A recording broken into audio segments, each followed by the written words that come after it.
घराणेशाहीच्या मुद्द्यावरून उद्धव ठाकरे यांनी विरोधकांवर हल्लाबोल केलाय। ठाकरेंवर घराणेशाहीचा आरोप करणाऱ्या मोदींनी महायुतीतली घराणेशाही संपवावी असं खुलं आव्हान उद्धव ठाकरे यांनी मोदींना दिलंय।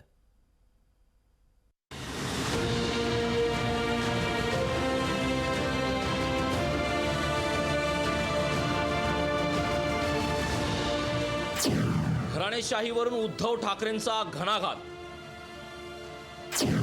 सत्ताधाऱ्यांमध्येच घराणेशाही असल्याचा ठाकरेंचा आरोप। घराणेशाहीतील वारसांना तिकीट न देण्याचं आवाहन। उद्धव ठाकरे आणि आदित्य ठाकरेंवर घराणेशाहीचा आरोप करणाऱ्या सत्ताधाऱ्यांवर आता उद्धव ठाकरेंनी पलटवार केला। कल्याण लोकसभा मतदारसंघासह कोकणातल्या सत्ताधारी नेत्यांचे नातेवाईक आणि मुलं राजकारणात असल्याची टीका उद्धव ठाकरेंनी केली। कल्याणसह कोकणातल्या रायगड आणि सिंधुदुर्गात घराणेशाही असल्याचा आरोप केला। कल्याणमध्ये मी गेलो, त्याच्या एक दोन दिवस आधी मोदीजी येऊन घराणेशाहीवरती बोलून गेले होते।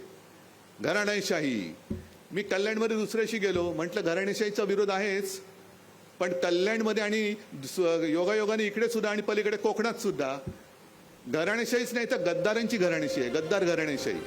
उद्धव ठाकरेंचा रोख कोणत्या सत्ताधाऱ्यांवर आहे हे स्पष्ट आहे।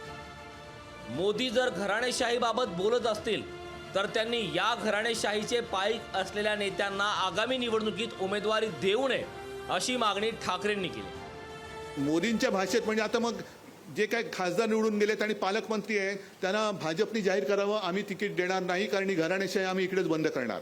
करा, हिम्मत असेल तर करा।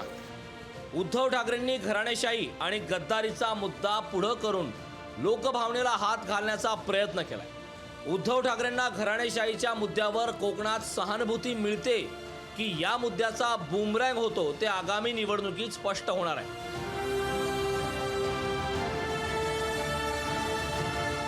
स्वप्नील जाधव, लोकशाही मराठी, पेण, रायगड।